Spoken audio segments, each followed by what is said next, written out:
presentation of the Public Affairs and Special Events Department of KLRB News.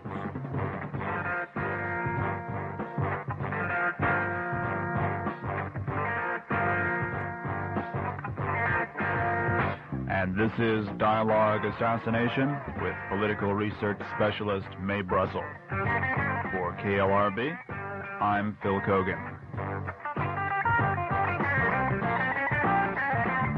Good afternoon, Mae. And here to continue another chapter in Dialogue Assassination, which is it jumps around each week, Phil. We try to show the overall purpose of the show is to tell you that the political assassinations that took place in 1963 in Dallas, or in Los Angeles at the Ambassador Hotel, or in Memphis, Tennessee, the killings of John Kennedy, Robert Kennedy, and Martin Luther King are not dead issues, that the people who effected these murders are alive and control the government today. They decide our foreign policy. They're not dead issues. And the purpose is to bring out documentation and proof of these charges and talk about the weekly news and analyze how those assassinations affect this week's news.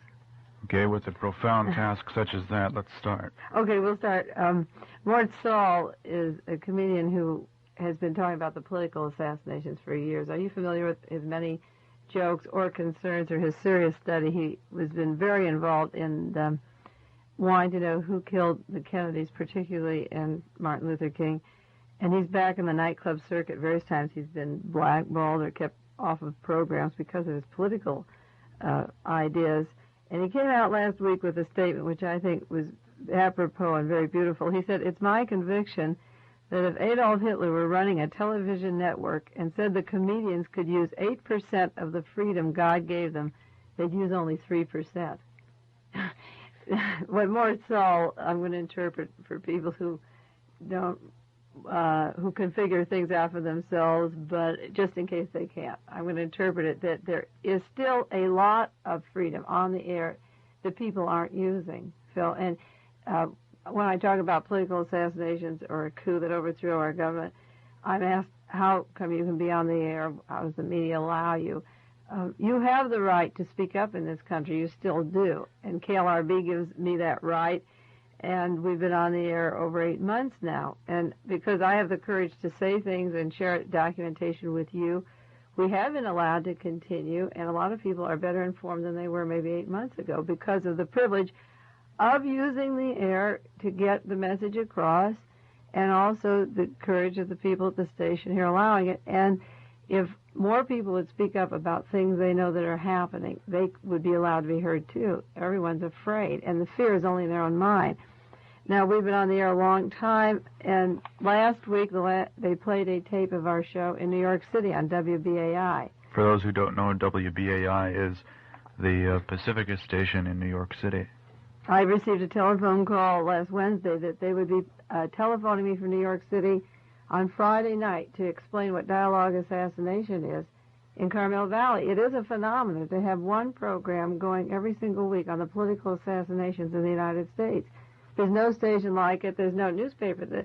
Penn Jones Jr. in Midlothian, Texas, has a column in his weekly paper every week where he covers the political assassinations and documentation. We're going to do a whole program on his article today.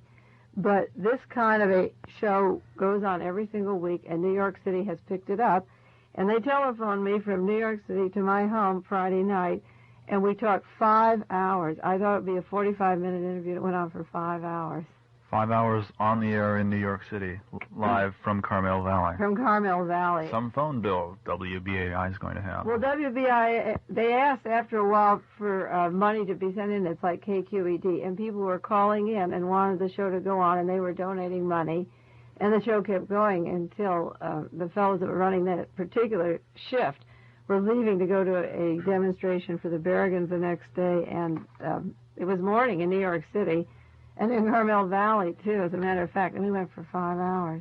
So, did you get some reaction as to how Dialogue Assassination went over with the people in New York State and the area there? Well, that was Friday, and then there was Easter weekend, and I imagine this week I'll be getting a lot of feedback because people were calling, and they said, write to the station, and we'll forward it to Mae Brussell. And I brought in, if we have time later, I'll go through some of the questions that they asked and the summary that the announcer gave, which was beautiful. He summed up what I was trying to do. It was about 3:30 in the morning, and he was catching on to what was happening. And the great thing is that enough people called in and said, will you play it during the day, the show? So evidently they taped it. And sometime this week, 5 hours of Dialogue Assassination will be played in New York City. And they have the tape of our show last Saturday, Phil, and the one Saturday before.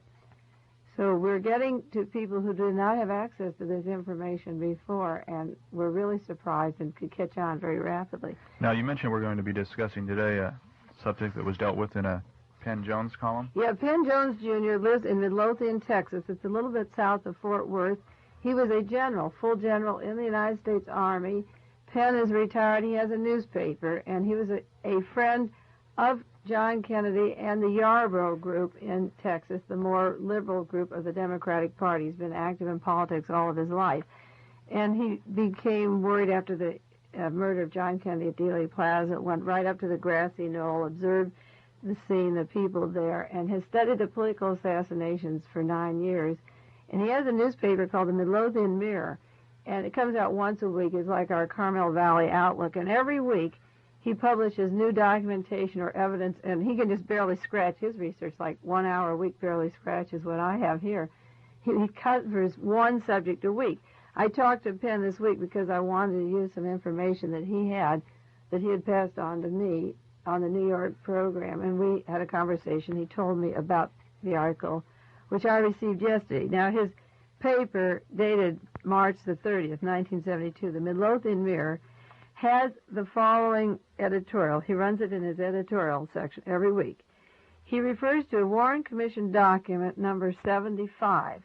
I'll define what the document is. When the Warren Report was written, they used commission documents that were accumulated by the investigative agencies, the Secret Service, the FBI, the CIA, Dallas Police, all turned in information on anything related to the political murders in Dallas, November 22nd, 1963. And these were under one roof, supposedly. And from these documents, the Warren Report was supposed to have been written. But we know the Warren Report was very selective in the documents it used. And when the Warren Report was published, they also published 26 volumes of witness testimony and documents, 15 volumes of testimony, 10 volumes of documents for people to see. But those 10 volumes of documents don't begin to cover existing documents that are still in the National Archives. And they are there on microfilm or in their perfect form. And if you are fortunate enough to go to Washington and go through them and can siphon out what they are, you have access to a great many of them. Some are locked up for 75 years and can't be seen in our lifetime. I'm trying to break that barrier, right now. And some are available. So Penn Jones and some other researchers got access to a document that has been released in January 1971. Last January it was released. And he had to use a reading glass to read it. It's a very tiny print and a poor reproduction. But it's a report of Special Agent Joseph Luffler, who reported an interview with Mr. Harold Stafford, the attorney for the Department of Health, Education, and Welfare in New York City. And the document goes on to say Mr. Stafford informed that the Dallas files reflect several pieces of correspondence under the caption of Oswald, the repatriate, his wife, and family. His wife was 20 years old and his baby 4 months old. The third paragraph of the document reads this, in quotes, Mr. Stafford advised correspondence from the New York office indicates that Oswald served in the U.S. Marine Corps and went to Russia with the State Department's approval to accept employment as a radar specialist. Specifically, he was there 2.5 years and married a Russian girl. Health, education, and welfare is to be ready on a standby basis to give financial help if directed. End quote. Well, we know that when Oswald was ready to come home, he wrote to the State Department, who referred to the Health, Education, and Welfare, who arranged the financing of his trip home from Russia to the United States.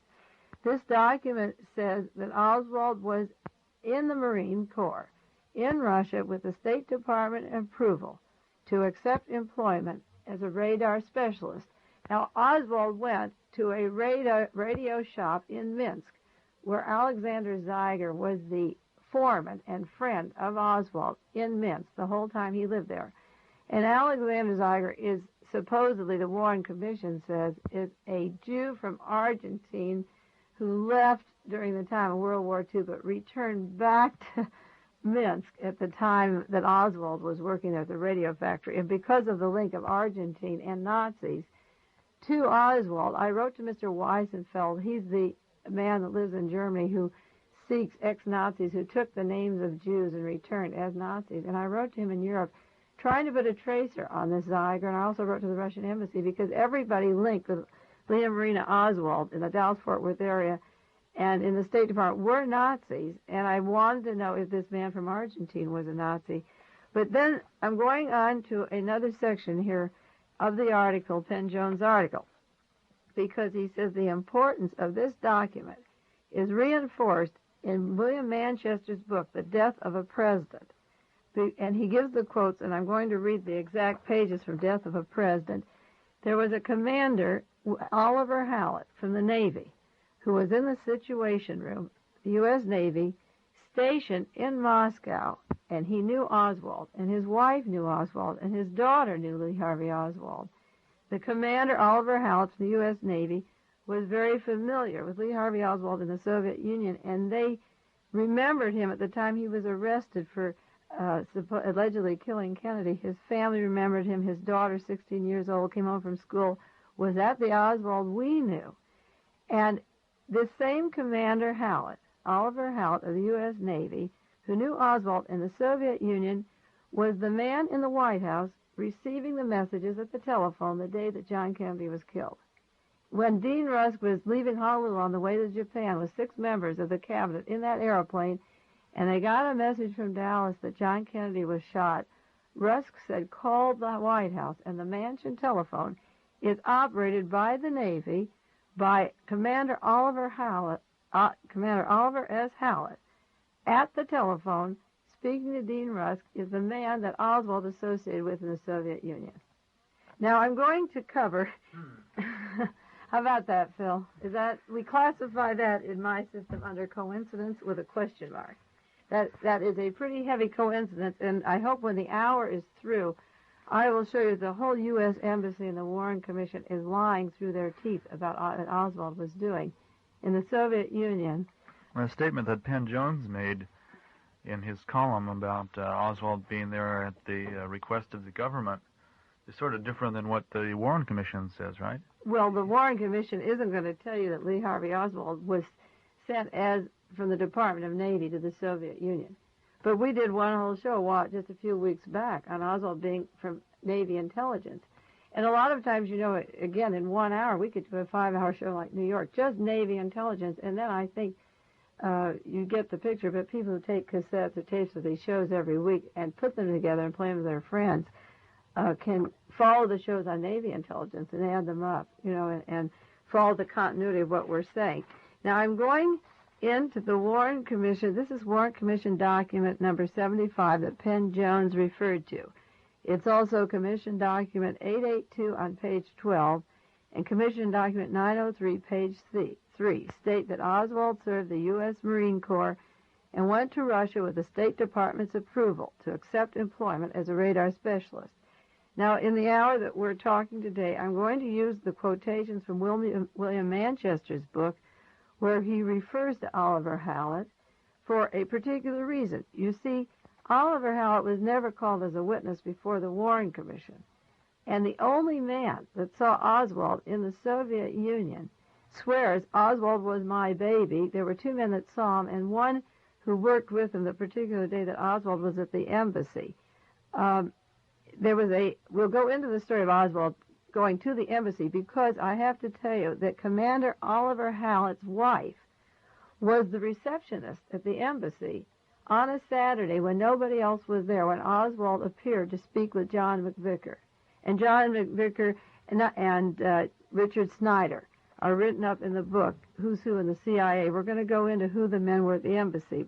But I'm going into the Manchester book. William Manchester has 3 references in The Death of a President on Commander Oliver Hallett. But in 9 years' research, there's no mention in the Warren Commission findings, memos, or documentations about the commander who's going to be at the White House at the time John Kennedy is killed and who knew Oswald in the Soviet Union. This is never mentioned in 26,000 pages, 26 million words. It's completely quiet. I don't know how William Manchester got the information for his book on Commander Hallett or his memory of Oswald. The Warren Commission has no evidence of him.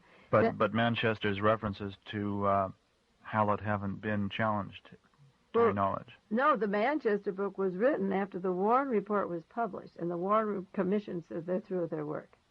No, but this is the first time this has gone on the air, and hopefully, again, this tape will go to New York, and maybe people will begin to put this thing together. I'm going to talk about the Manchester references to Commander Hallett.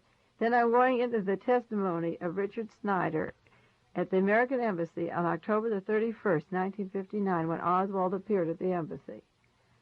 And then I'm going into the testimony of John McVicker, also at the embassy in Moscow that same day. Each of them had no further contact with Oswald, nor did any other American except 2 newspaper women. So I don't know where Commander Oliver Hallett and his child got to know Lee Harvey Oswald. Then I'm going into the Warren Report, where they mention, 4 sections of the Warren Report mention Oswald in the Soviet Union, and I'm going to show you how they skirt around and absolutely avoid any mention of Commander Hallett at all, and somebody is lying through their teeth. And then my conclusion is going to be, I'll state it once, and again at the end of the show, where did William Manchester learn about Commander Oliver Hallett? Why was he not called as a witness? He and his wife and child knew Oswald where in the Soviet Union. Did they meet him? How often did they see him? A man this important to be in the White House receiving the messages from the Secretary of the State when the President and the Vice President are out of Washington, all top officials are out of Washington, and this man is receiving the messages at the White House. Where did he meet Oswald and how often? And it is interesting that people knowing Oswald in the Soviet Union are at the White House at the time that John Kennedy was killed. Now, in Manchester's book, there's 3 references to this particular man. On page 31, he says, working in the White House in the President's Situation Room was Commander Oliver Hallett of the U.S. Navy. He was there Wednesday night before the assassination, and his position, his presence in the mansion was an extraordinary irony. Manchester calls it irony. I would like to reword the Manchester book. It says Hallett was posted to the White House 9 months before the assassination. He had done submarine duty, but prior to that, he served in the U.S. Embassy in the USSR as a naval attaché. He served in the embassy, and his wife was the embassy receptionist. And his wife mentioned, Manchester uses the reference that Oswald strolled into the front hallway in October 1959 and slammed his green passport on Joan Hallett's desk and came to renounce his citizenship. Now, they said that Joan Hallett and the daughter Carolyn and Commander Hallett returned from Moscow in 1962. They still talked of Moscow, and sometimes the commander and his wife and their 16-year-old daughter Carolyn wondered what became of that seedy malcontent. And they recalled him vividly. They remembered him. This is Manchester saying they talked of Moscow. They remembered him vividly. They remembered his arrogance, the peculiar density of his eyes, the way he would snatch the New York Herald Tribune from Joan's desk. And then he had been a great reader, and he devoured every word. The way Manchester writes it, you would think that he had been in there many times, the way he would snatch. He didn't use the way he snatched the paper from Joan's desk. Manchester says the way he would snatch the paper from her desk and read every word of the New York Herald Tribune, which Manchester has as a story going. You think he came into the embassy many times, and they remembered him well. He had been obnoxious, but he made a distinct impression, and all 3 of the Halletts remembered his face, and they remembered the name of Lee Harvey Oswald. and they assumed he was in the Soviet Union. Now, where she makes the reference to Oswald coming in and slamming his green passport down and renouncing his citizenship, did they know him before that moment, or was it after that they got to know him? Well, in the Manchester book, anyway. In the Manchester book, he just, on page 31, says the same Howard who was taking the president's situation room at the, in the White House at the embassy, remembers, he and his wife remember Lee Harvey Oswald when he came in the hallway and slammed his passport on the desk. And they, meaning Commander and Mrs. Howard, still talked of Oswald, and they recalled him vividly, the commander and his wife, and their daughter, all three. Manchester says all three of the Howards remembered the face. They didn't ever see him before that point? No, then? never saw him before. After that point? Well, this is what we don't know. If Oswald was in the Marines, in the Navy, in the Soviet Union, he was in Navy intelligence, and if this commander was in the Navy attaché at the Soviet Union, we don't know. This is the thing I'm trying to bring up on the show. If all three, the wife and the commander and the child, remembered him vividly, I want to go into what happened at the embassy that day and show how the Warren Commission handles the incident. Now, you made the statement that Oswald was in Navy intelligence. We've spent time on that on past programs, but do you want to briefly document his role in the Navy and how you can say he was in Navy intelligence at one time? Well, we'd have to go into what he was doing when he was in radar with his top secret clearances, security clearances, his learning Russian while he was in the Marines and being at Sugi Air Base where the training was going out for the U-2 flights, and his access to all the top secret radar information in the whole Pacific area, and the way he received the money to get into the Soviet Union, the visa that got him in. That's, again, another show. It's good to go back that he went to Helsinki and was speeded into Russia, which you usually don't have that privilege. You're held up there. He didn't have papers to get in originally. And when he wanted to return, the state, he wrote a letter, now I'm ready to come back and don't prosecute me for anything. His mother had been to the White House, the State Department. My son's a member of the CIA, and 3 weeks later, they sent a letter, through a diplomatic pouch to the Soviet Union, and then Oswald wrote to the embassy, well, I'm ready to come home, but he wanted guarantee in writing they wouldn't prosecute him, and they sent him the money to come home, and he was met at the harbor in New York City in a limousine and taken, this is getting back to the whole Navy intelligence trip. To document that, we'd have to bring in a lot, but that's the gist of the assumption that Oswald had red carpet treatment. And he was there's every reason to believe that he worked very closely with all the top government officials, John Connally, who was Secretary of the Navy, and Rusk, and Dean Rusk, Secretary of the State. A researcher in Los Angeles is doing a book on just that subject, David Lifton. But in this particular instance, Manchester is mentioning that the Hallett family recalls Oswald very well. Now, they knew him very well enough to describe him. They described his close-set eyes. He was a spindly youth. He was bitter. He was a misfit, a weedy malcontent. He was arrogant, and so forth. And then he would snatch papers from her, and he was obnoxious. That was the impression of Commander Hallett's family. Now, in Death of a President, William Manchester jumps to page 194 and says, when President Kennedy was shot in Dallas, Dean Rusk, Secretary of State, 9 miles out of Honolulu, with 6 members of the cabinet, was flying over the Pacific. And he called the members of his cabinet and told them the president was shot. Then he said, get me the White House. And in less than a minute, the mansion came through. Commander Oliver Hallett in the Situation Room was on the other end, and Hallett relayed the messages about the president. William Manchester brings up the subject of Commander Oliver Hallett. Now, on page 286, William Manchester brings up Commander Hallett again. He said, while Captain Fritz in Dallas, Texas, was interrogating Lee Harvey Oswald, he was asking questions about him, but Commander Hallett heard the suspect's name and said, I wonder if that's the guy I knew in the Soviet Union. And Hallett's daughter, Carolyn, came home from school and saw Oswald's picture on their television set and said, he was in Moscow. He was the one. She recognized him. She's 16 years old, goes to a private school in Washington where the Kennedy children go, Robert Kennedy and Ted Kennedy's children go. She came home from this school and recognized Lee Harvey Oswald. Manchester said Hallett had recognized him before the networks put on his Soviet record. The whole family recognized Lee Harvey Oswald. So now I'm going to the testimony of Richard Snyder in the American Embassy of Volume 5, page 260, because he was the first secretary in the American Embassy in Tokyo, and then he was in Moscow from 1959 to 1961. I'm going to read you the testimony of Richard Snyder and John McVicker. It's part of a chapter of a book I'm writing on the assassination. The chapter is called Who Minds the House? This is about the embassy in Moscow. And after I finished my research on who was minding the house, meaning the embassy in Moscow, the American embassy, and I had located Richard Snyder as being in charge of all the intelligence operations of Lee Harvey Oswald from the moment he entered the Soviet Union until he left. And I had settled for John McVicker being in charge of Marina Oswald's exit and entry. Then I received that little book that I brought in and showed you that we refer on the air, published in East Germany, Who's Who in the CIA.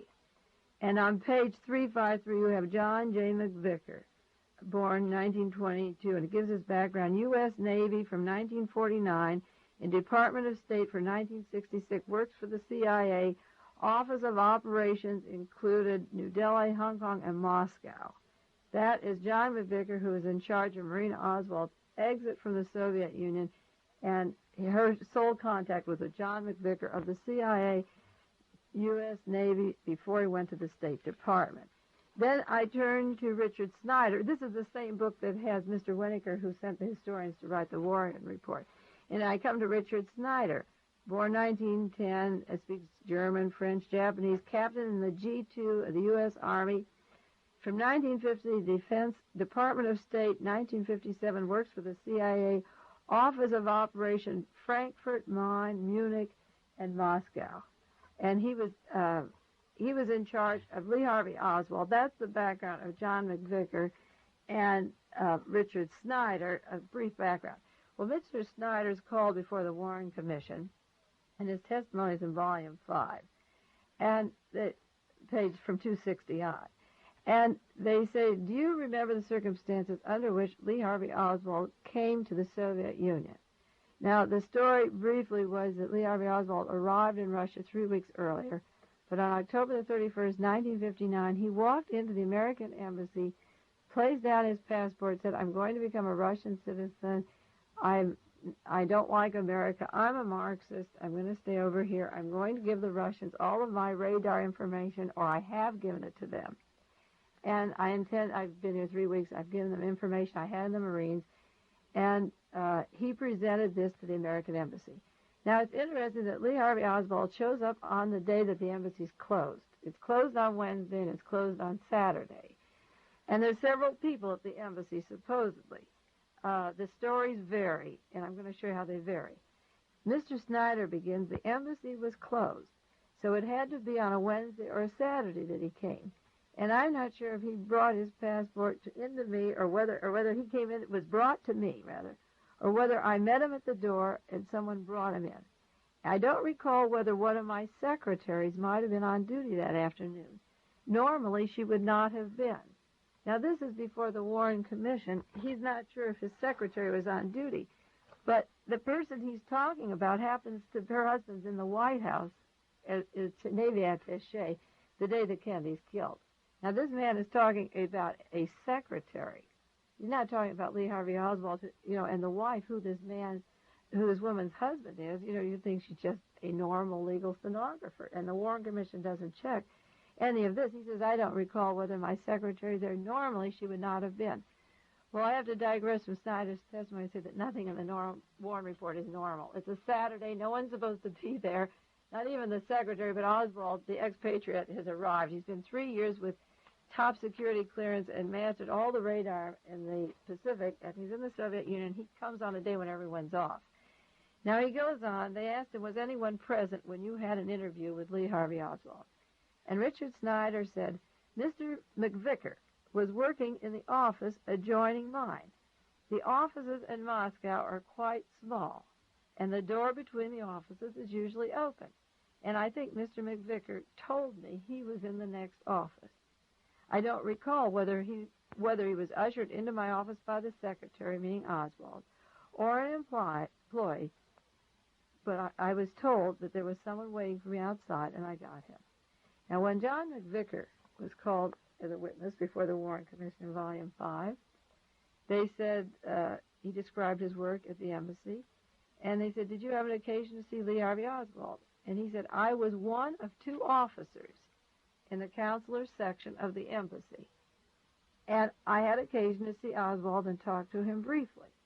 I was present in the office at the time he was interviewed by Mr. Snyder, because we had the office about the size of this room with 2 desks in it. Okay, let's continue on with the interview. This is Dialogue Assassination with political research specialist.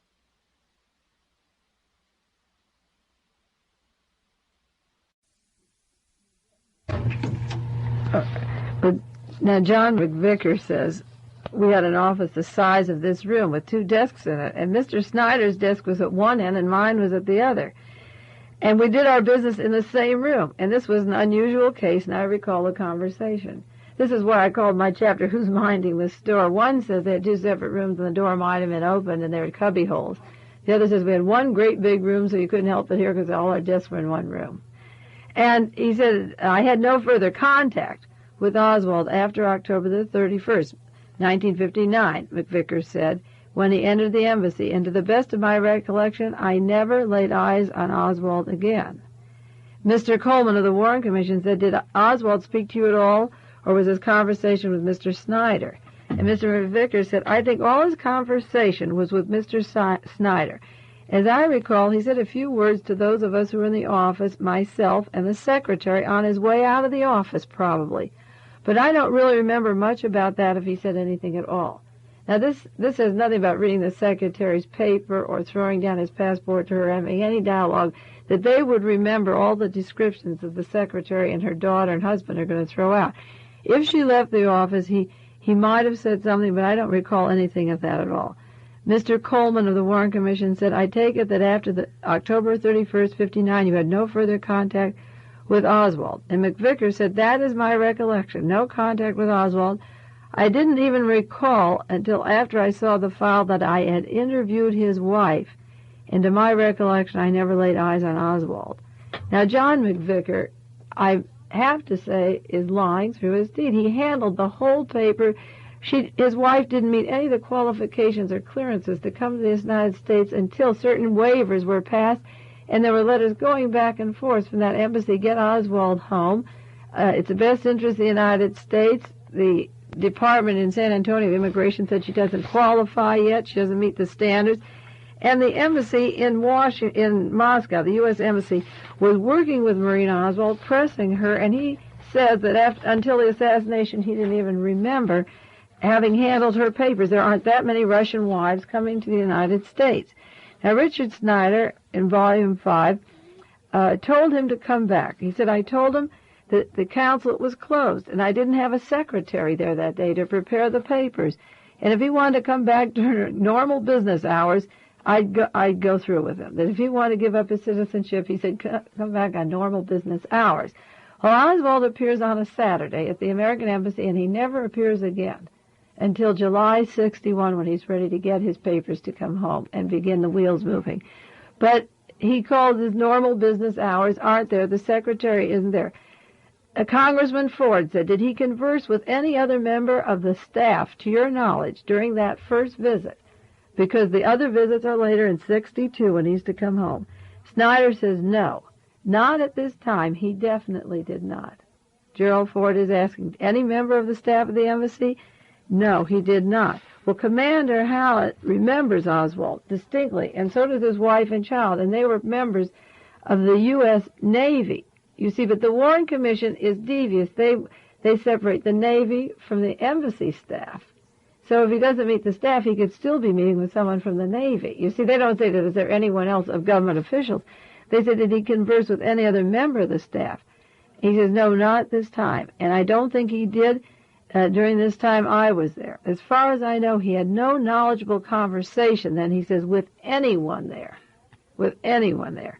Actually, there was only, when he came in, 2 officers, McVicker, myself, and the time I left, 3 officers with whom he might have talked. Now, John Snyder is saying there were 3, but the Warren Commission doesn't say who was the 3rd officer. You see, Phil, so I'm asking, was the third officer the one that ends up in the White House, November the 22nd, 1963? You see, I cross-file in my own research under coincidence, under Navy intelligence, under Oswald in the Soviet Union, and witnesses not called. In order to get a pattern of operation, to understand the size of the Warren Report, you have to take these subjects and put them into columns like mathematical problems.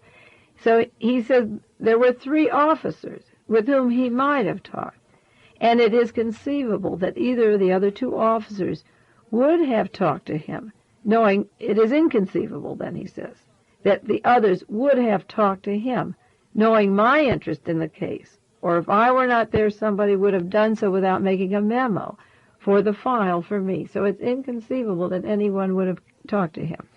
And he goes into the only 2 Americans that did talk to Lee Harvey Oswald later in Russia before he went on to Minsk. It was Priscilla Johnson and Aline Mosby, the newspaper women.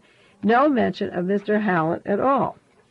Now, Richard Snyder gives a description of Lee Harvey Oswald in 1959. He was neatly, presentable dressed. He had a nice physical appearance. He was well-shaven, competent-looking. He was extremely sure of himself. He seemed to know what his mission was. He took charge of the conversation from the beginning. I believe he put his passport on my desk. I'm not sure. I may have asked for it. Now, Mrs. Howell is telling how he slammed it arrogantly on her desk. He's saying he either put it on my desk or I asked for it. In general, his attitude was quite arrogant, he says, but he repeated he was neatly dressed, well composed, a respectable-looking young man. They asked him if the letter he wrote to the embassy 3 days later could have been his because it was such a good letter. He says he writes a good letter. I would not say it was beyond his capability. He strikes me as an intelligent man. He was articulate, quite intelligent. I don't think from what I saw of him that the letter is beyond his capacity to have written. Now, Snyder said he had no previous knowledge of the presence of Oswald in the USSR. He gave me a written statement, which he also mentioned orally on why he came. He gave me a letter and his passport, and the total interview was in my hands. He said he kept his passport, and then Navy attachés at the embassy sent a telegram to the Navy Department telling them Oswald, a Marine, had offered radar information to the Soviets. Now, Snyder was shown a telegram from the Navy attaché at the embassy, but he denied that it was ever shown to him when it went off. The Navy attaché was sending telegrams saying this ex-Marine has offered radar information to the Soviets. But Snyder, again, does not mention who the Navy attaché is, or if the Navy attaché, he rules out that he could have seen or met Oswald. But Hallett says he knew him well, you see. And Snyder, in charge of the embassy, denied that the wire sent from the Navy was ever shown to him. Oswald came in, he repeated, and either placed his passport on the desk or the table. And then he left Moscow in December 59 and went down to Minsk. Senator Cooper said, did he talk to any other people in the embassy besides you? And Snyder said, not to my knowledge, no, sir. John McVicker says he was in the room, and a third man was there. And Senator Cooper said, do you know of any other members of the embassy staff that talked to him? And Snyder said, I have no reason to believe that anyone else talked to him other than myself at this time. Up until that time that I left Moscow, Oswald was my baby, and I don't think anyone else talked to him in the embassy. Now, you see, the point is this, that these people can be very sure. I'm going to show you how the Warren Report carries Oswald in the Soviet Union as not being an agent. Because Oswald didn't talk to anyone in the American embassy doesn't mean he didn't talk to naval attachés outside the embassy. If he was a Navy intelligence, they swear that he only came into the embassy 2 times. But he could be meeting other people because the people remembered him. His daughter, the commander's daughter remembered him. His wife remembered him. And so that they're very sure that Oswald couldn't have seen anybody in the embassy, but what's that got to do with it? A lot of people saw Oswald in the Soviet Union outside the embassy. So you're wondering again why Commander Hallett wasn't called as a witness? Absolutely. And are you saying then that these references that are made saying that Oswald didn't talk to anyone else is a direct cover-up of the fact that he was meeting or had conversations with Commander Hallett of the Navy? Absolutely. Yeah, see, the Warren Report, now we're going to get to the Warren Report because a lot of people still wonder. It's very difficult to understand the amount of research that I have done or the way I went about it. And I began with the original source, which was the Warren Report, which is 800 pages, and I read sections of that which were particularly interesting to me, such as Oswald in the Soviet Union or in the Marines or in the Dallas-Fort Worth area or in Mexico, Oswald as a person, his modus operandi. And then I read the commission hearings, the 15 volumes where witnesses were called who had access or met Lee Harvey Oswald, and the simple discrepancies like the John McVicker versus Snyder thing in the embassy is so basic. One says he wasn't present, the other said he had to be because they shared the same room. Somebody isn't telling the truth, obviously. So then I go to the commission exhibits. Now, the Warren Report has several sections on Oswald in the Soviet Union. They carry it in four different sections. One in Chapter 6, showing there was no conspiracy in the Soviet Union as a Russian agent. Then they show he was not a U.S. agent. Then they have a section called Oswald's Motives in Chapter 7, where he goes to the Soviet Union. And in the appendix, appendix number 7, they go into the biography of Lee Harvey Oswald from birth to death, and there's a section on the Soviet Union, and then there's appendix in volume 15 on his renouncing his citizenship. And so I'm going into what the Warren Report says because this is the published version, and I'm trying to show you some of the discrepancies in the commission hearings.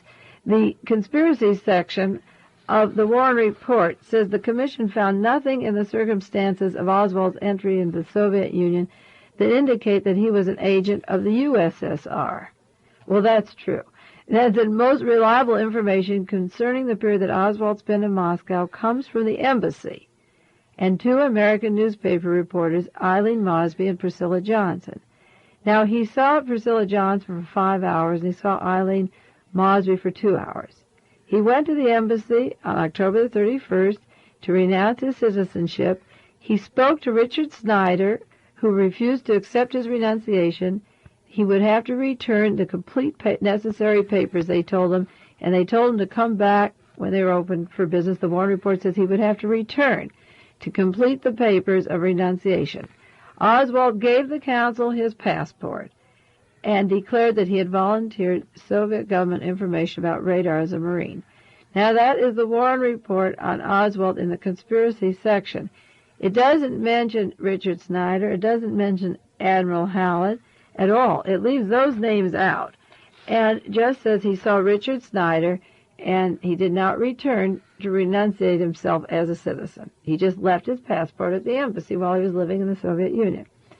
Now, on page 325 in that same section on Oswald, there's a section to prove Oswald was not a U.S. agent. It says, in quotes, Oswald returned to his American passport to the embassy in Moscow in October 1959. Thereafter, while in the Soviet Union, Oswald had numerous contacts with the American embassy, both in person and through correspondence.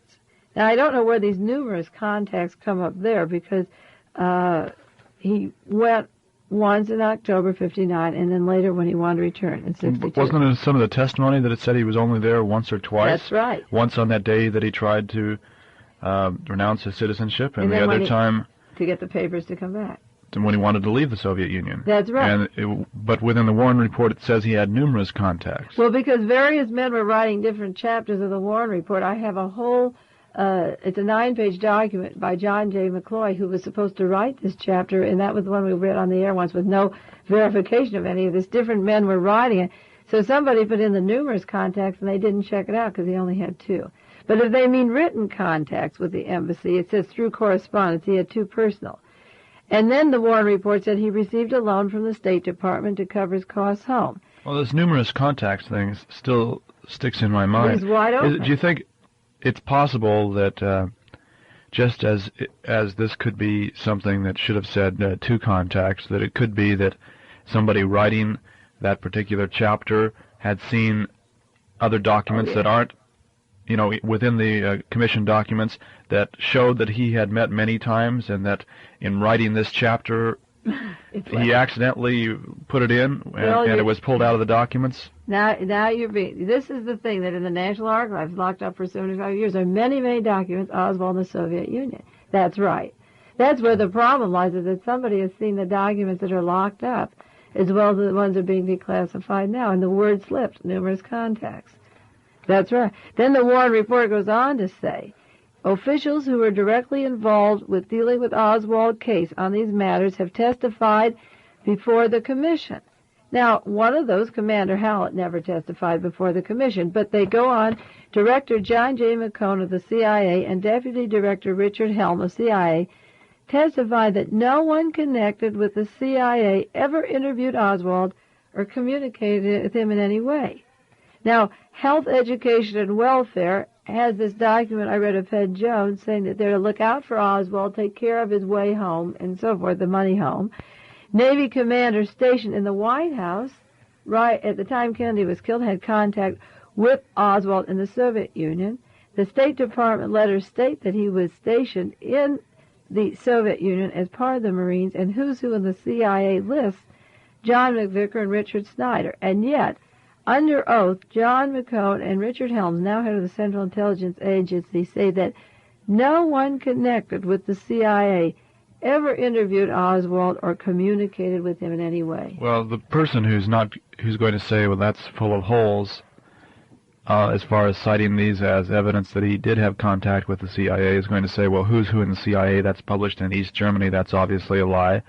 And what State Department document says that he was stationed in the USSR? Oh, there's a lot of them. As a Marine. In the commission hearings in the 16 volumes, one of the things that always struck me so funny are the things of Oswald, U.S. Marines in the USSR. And I thought, well, what has the Marines got to do? How much of a Navy do we have in the USSR? But was he stationed? Well, that's the way the paper reads it. It mentions some of the State Department, the Navy papers that are in the 16 volumes, have him in the Marines in the USSR. And then they've got big black words crossing out all kinds of information on the pages that's censored.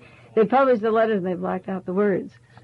So, but stationed implies that he was sent there, that he's supposed to be there. Yeah, yeah. But here we have in volume chapter 7 in the Warren Report, under possible motives, they have Oswald. They just mentioned that Oswald went on October the 31st to the American Embassy, and Mr. Snyder was the second secretary. In the history of the motive of why he would commit the murder, they just said that he went to the embassy and presented his passport to Richard Snyder. Again, no mention of McVicker or the third man or anything, anybody else being the embassy. The secretary, the wife of the particular man we're talking about, in the commander in the Navy.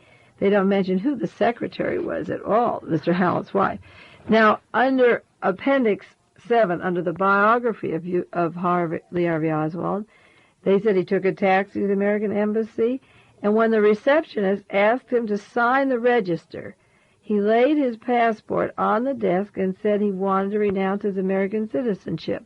And Richard Snyder was summoned and invited Oswald into his office. They asked Richard Snyder the question about Lee Harvey Oswald signing the guest register at the American Embassy with his name on the register.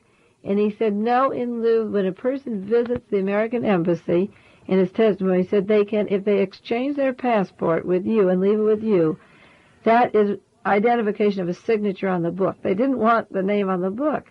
And this is another way of keeping Lee Harvey Oswald. You know, he was in the Soviet Union. He was going to be there for a while, and other people coming through may see his name on that book and know what he's doing at the Soviet Union. So as he walks in the door, Appendix 7, that's page 693 of the Warren Report, says that he went to the receptionist. Now, that's the wife of Commander Hallett.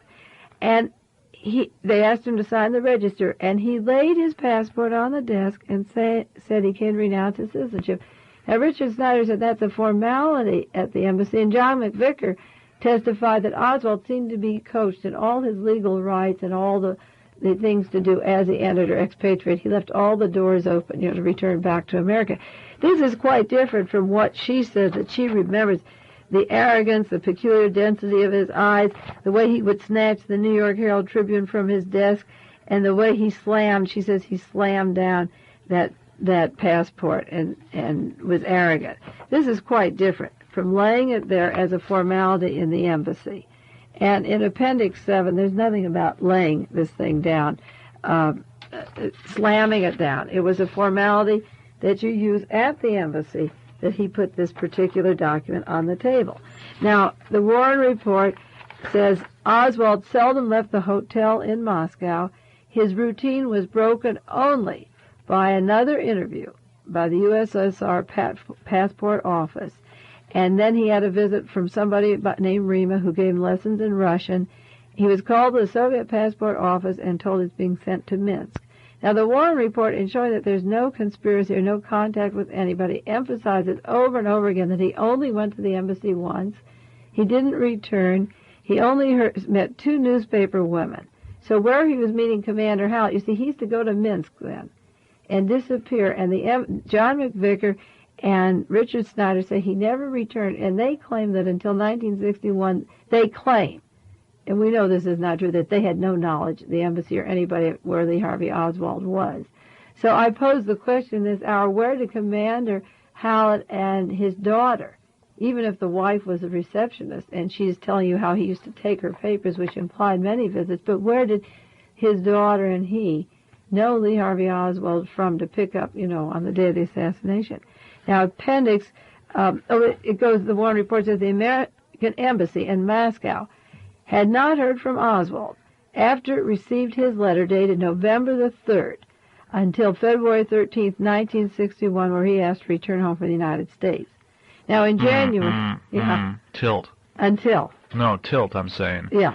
It says the American Embassy in Moscow had not heard from Oswald until, or after it received his letter dated the 3rd of November 59, and yet the Warren Commission report a little bit back, you quoted saying was in contact with numerous contacts, both personal contact and through correspondence. With the agency. That's right. That doesn't coincide. Well, no, nothing about the Warren Report does. We have to keep reiterating that for people who wonder what dialogue assassination is or picked up in the Those two middle statements just are opposed to each other. Yes, well, it's good to read this out loud. I mean, you and I sharing information and hopefully people picking it up. That's what I'm trying to point out. That's the basis of my research, to find out where the truth does lie.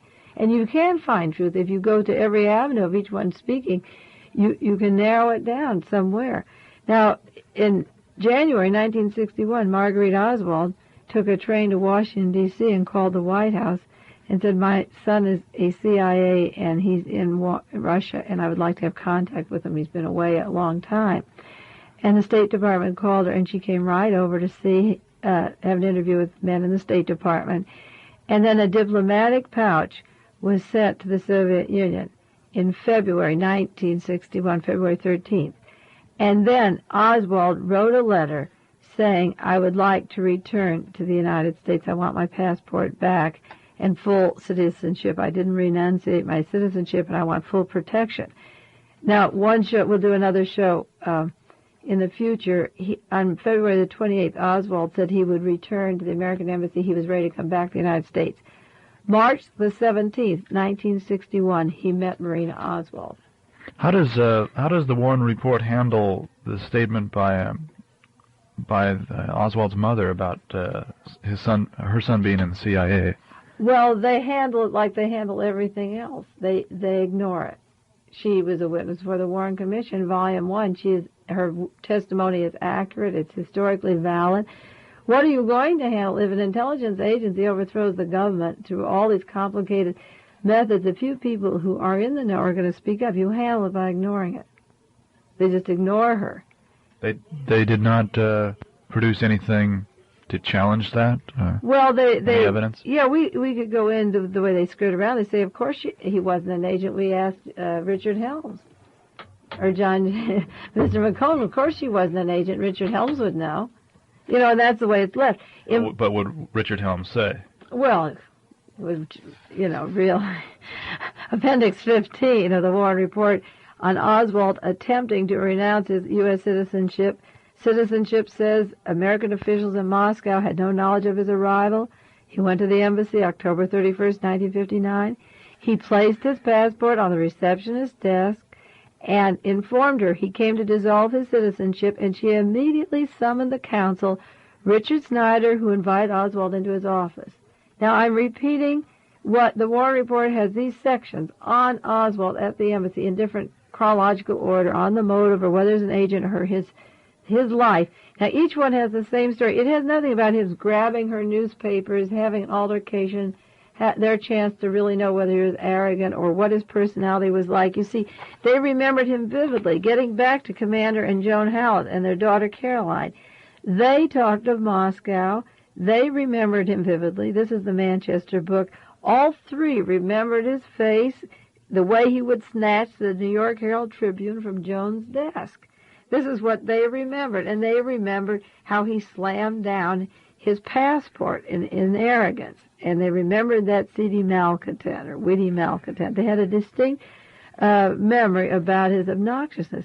But in Appendix 15 of the Warren Report, he placed it again on the desk, and she summoned immediately. There was no chance to read the Herald Tribune or to go through all the things that he was doing. And he went into the office. So Carolyn, the daughter, couldn't remember Oswald that well because from then on, Snyder says he was my baby and no one else saw him. So if he was his baby, how did the whole family, the Hallett family, get into it? Now, if she had the passport, there's a question. She says she has the passport. Snyder said he always has the passport. Where was the commander? Where was Caroline? Why doesn't the Warren Report tell you the receptionist's husband is going to be receiving the phone calls at the White House when Kennedy was killed? The Warren Report says in the room with Snyder was his assistant, John McVicker, who observed what ensued. This is the Warren Report, Appendix 15. Snyder says McVicker said he was Snyder says he was alone with Oswald. McVicker said he was present. The Warren Report says McVicker observed. I have to show that back and forth there is no accuracy in what they're saying, and the Warren Report chooses the testimony they want. Then it says, having taken the passport back from the receptionist, Oswald placed it on Snyder's desk. He walked in. She asked him to sign the book. He wouldn't sign the book, you see. He put it on her desk. He took it back and put it on Snyder's desk.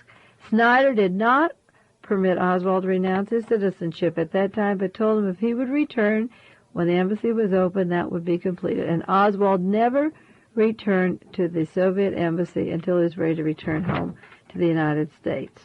Now, what's all this... Now, if Oswald met with other people that the Warren Report never refers to, and if you accept the premise that Oswald was sent to the Soviet Union, the question is, why was he sent there if indeed he was sent there? Well, that would take, again, we have to say, we should do a 5-hour show like New York, except I was exhausted. The whole thing was that Gary Powers wrote in his book that he believed Oswald was instrumental in bringing down the U-2 plane. With his radar knowledge, he was capable of bringing down the U-2 plane. Now, bringing down the U-2 flight ended the summit conference that President Eisenhower was to have with the Russian government. And a lot of people believe the summit conference should have gone on. We should have admitted our error. The summit, you see, if Oswald was an agent of the intelligence agency, and if our Central Intelligence Agency didn't want coexistence with the Soviet Union, they wanted the Cold War going, they would fly the U-2 just prior to the summit conference, bring it down, and, you know, then if the Russians weren't going to bring the U-2 down or bring it down, Oswald, with his radar knowledge, could bring down that U-2 flight of Gary Powers, breaking the summit conference. The Cold War would continue, and the purpose would be achieved by the people that are in power that do not want coexistence with the Soviet Union. But did the assassination have anything to do with it at that time, or was that plan spawned later? Well, Oswald's planning of the assassination and using Lee Harvey Oswald, I know from the moment he left the Soviet Union, I know the assassination was planned in the 60s when John Kennedy took oath, and I have an article on that coming out in The Realist, the 13th anniversary issue of The Realist. On the planning stages, the title of the article is How Richard Nixon Came to Power. And it's on the political assassinations that the machinery was set up to kill anybody who didn't go along with the existing State Department policy of the Dulles brothers. And if Allen Dulles was the chief of our CIA and the overall planner of it, And if Oswald was an agent of the intelligence system, they could botch the complete summit conference. Now, in summary, what I'm trying to say is that there is a document that came out of the National Archives in 1971 that has to do with a commander, Hallett, in the White House. He was at the control room at the mansion of the White House the day Kennedy was killed. Commander Hallett, his wife, his daughter Caroline, remember Oswald in the Soviet Union. They were never called as witnesses. I'm trying to show that, well, it's hard to summarize. There is so much to point out. The commission doesn't do its job by calling the proper witnesses. Oswald was part of Navy intelligence. The State Department did send him over his radar work. Gary Powers mentions it in his book. And in the archives are documents Oswald's access to the U-2. It's a complicated thing, but people knew Oswald and the Soviet Union were in the White House the night of the murder. Dialogue Assassination with political research specialist Mae Brussell here on KLRB. I'm Phil Kogan.